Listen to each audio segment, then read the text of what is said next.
Ладното време не го запре приливот на мигранти и бегалци кои пристигнуваат на српска територија од Македонија. Околу 2000 луѓе секојдневно поминуваат низ прифатниот центар во Прешево. Има мал пад на бројката на мигранти и бегалци во однос на летото, но нови предизвици доаѓаат со ладното време. Волонтерите од хуманитарните организации им обезбедуваат супа и облека на мигрантите и бегалците кои Србија ја користат за транзит до западноевропските земји.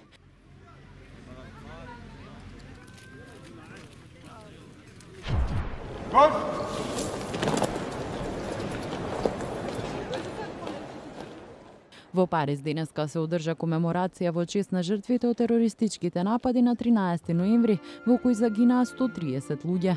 Францускиот претседател Франсуа Оланд на комеморацијата изјави дека земјата ќе направи се што е потребно да ја уништи организацијата која е одговорна за злосторствата. Француското знаме беше поставено на балконите и прозорците низ улиците на Париз, а околу 2000 луѓе се собраа на комеморацијата која се одржа во воен музеј во градот. На комеморацијата беа присутни семејствата на жртвите и повредените од нападите. Милитантната група Исламска држава ја презема одговорноста за нападите.